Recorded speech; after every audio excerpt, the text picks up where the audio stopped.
Jangan lupa like, comment, and subscribe channel YouTube TVRI Bengkulu dan nyalakan lonceng notifikasinya.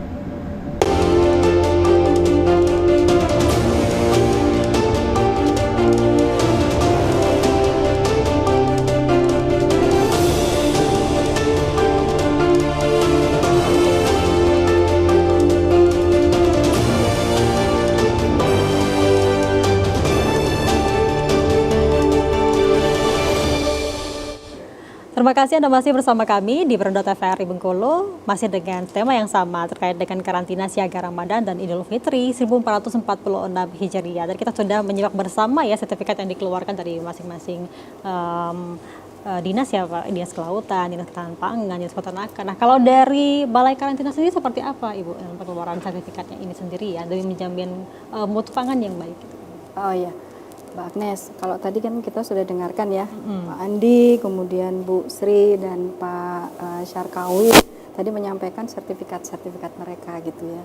Tentu saja kami karantina posisinya ketika nanti untuk produk-produk pertanian ya, asal tumbuhan, hewan dan ikan yang akan dikeluarkan ataupun yang masuk ya, ini tentu saja yang akan dikeluarkan ataupun baik itu diekspor, mungkin yang akan dibawa ke Jakarta atau bawa ke Medan itu harus disertifikasi oleh karantina.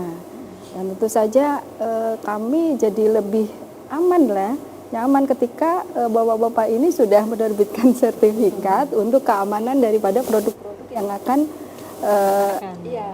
dilalu lintaskan ya.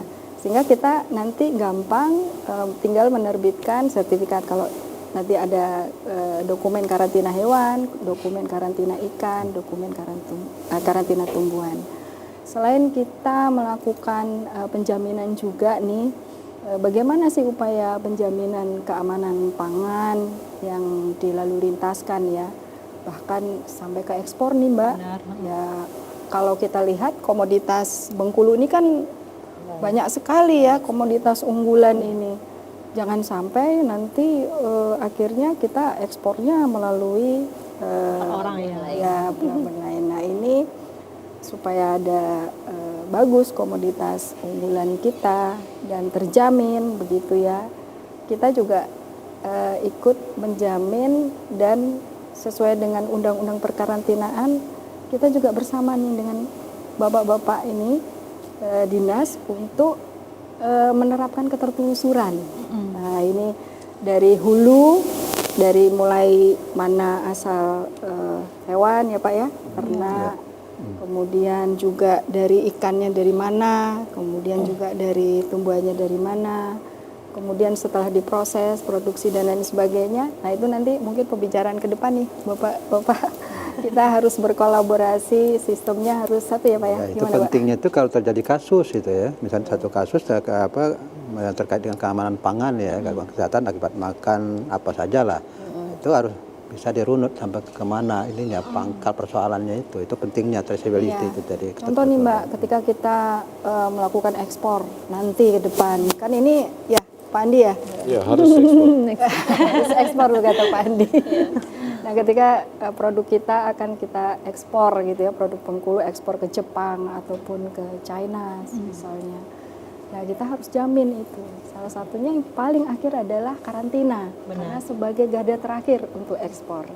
Nah kita terbitkan sertifikat. Nah itu fungsinya tadi ketika sampai di Cina kemudian atau sampai di negara lain ternyata ada hal-hal yang ketidaksesuaian, katakan oh ternyata ini kemasannya sobek atau mungkin ada jamur atau apapun. Nah kita bisa menelusurinya dengan mudah ketika kita bisa bekerja sama dengan Bapak Ibu dari dinas.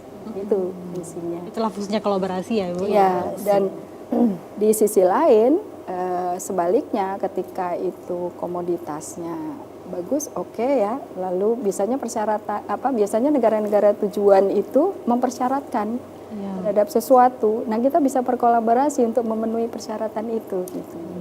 Melakukan pembinaan kepada masyarakat untuk bisa memenuhi persyaratan.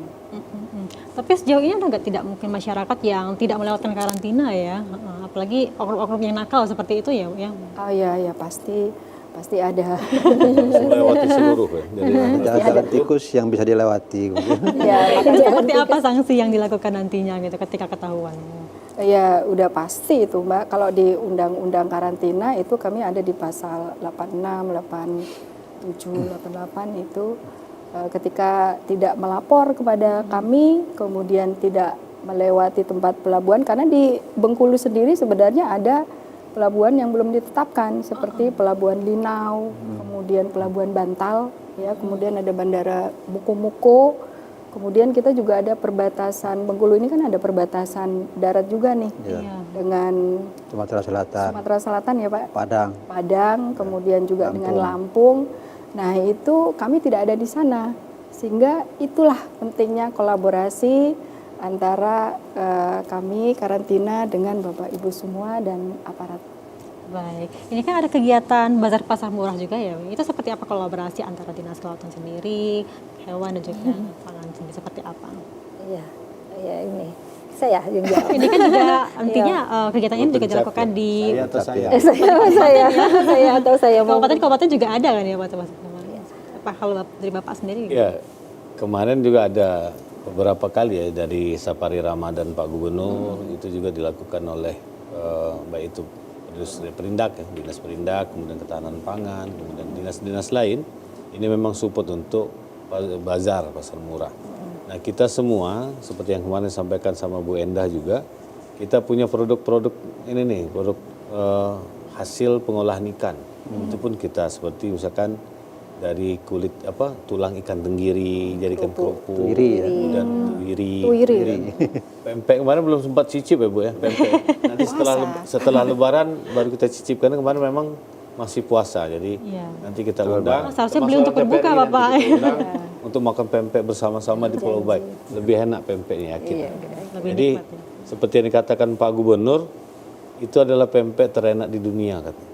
Kata siapa ya? Kata kita lah. Kata kita orang Bengkulu Pak ya. Ini adalah merupakan cikal bakal untuk kita semangat melakukan pengolahan terhadap semua sumber daya alam kita, termasuk juga ikan. Kenapa? Karena ikan kita ini banyak. Kemudian namanya bukan kita, tapi ketika diekspor namanya itu dari daerah lain. Karena apa? Karena kita memang dari Bengkulu kita kirim ke Lampung, dari Bengkulu kita kirim ke Tanjung Priuk. Mudah-mudahan dengan kolaborasi ini sesuai dengan asta-cita yang disampaikan oleh Pak Presiden, maka kita akan siap untuk melakukan ekspor baik itu dari jenis perikanan, baik ikan ke luar negeri. Mudah-mudahan nanti Bu Endah lah. Makanya nanti semua prosedur kita akan smooth ya Bu ya. Akan lebih kita rampingkan sehingga para inspektor itu lebih senang ada di Bengkulu untuk melakukan ekspor ikan nanti insyaallah. Alurnya gimana Pak? Ya. Kemudian ini cerita tentang alur. Beberapa kali sudah sampaikan oleh Pak Gubernur bahwa tahun ini alur ini akan segera diperbaiki. Dengan anggaran yang cukup fantastis yaitu 1 triliun. Mudah-mudahan di tahun 2025, penyelesaian di tahun 2006, maka alur kita ini Bu bisa sampai 12 meter, minus 12 meter. Sehingga kapal-kapal besar bisa merapat, insya Allah kontainer ikan kita juga bisa berangkat ke Cina ya Bu ya. Ke Cina, ke Korea. Biar nanti sekalian kita cari skincare di Berarti ini udah ranahnya ekspornya bukan lagi ke provinsi-provinsi lain ya, tapi juga bisa langsung ke tempat tujuan.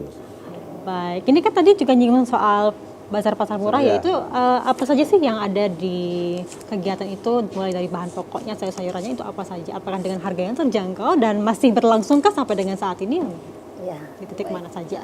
Ya, gerakan pangan murah kalau kita menamakannya gerakan pangan murah itu memang suatu program yang sudah dari Badan Pangan Nasional ya, jadi memang ditujukan untuk menstabilisasi pasokan dan harga pangan. Jadi tidak hanya pada menjelang Lebaran atau hari besar keagamaan, itu juga kita tetap lakukan rutin untuk gerakan pangan murah.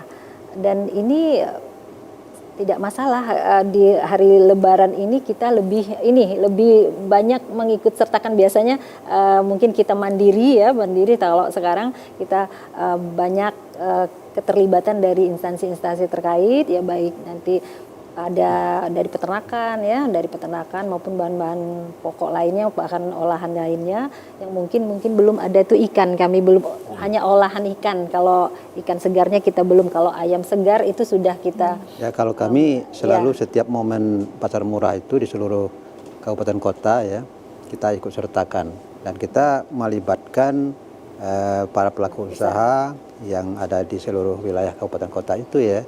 Misalnya kalau di mana itu yang terdekat di sana kita gerakkan dan alhamdulillah kontribusinya sangat memadai ya. Artinya memang di sini untuk komoditi telur, ayam yang biasanya mengalami gejolak pada saat-saat seperti mau lebaran ini kan itu sedikit banyaknya akan sangat berperan dalam menstabilkan harga. Dan alhamdulillah saat ini tahun ini untuk urusan harga ini cukup stabil. Dan ini mungkin merupakan indikasi juga bahwa stok kita cukup gitu ya. Untuk telur sama ayam potong cukup stok kita. Baik, kita break dulu, nanti kita bahas lagi di segmen terakhir ya dengan tema kita karantina siaga Ramadan dan Idul Fitri 1446 Hijriah. Kami akan kembali pemirsa setelah jeda pariwara berikut ini.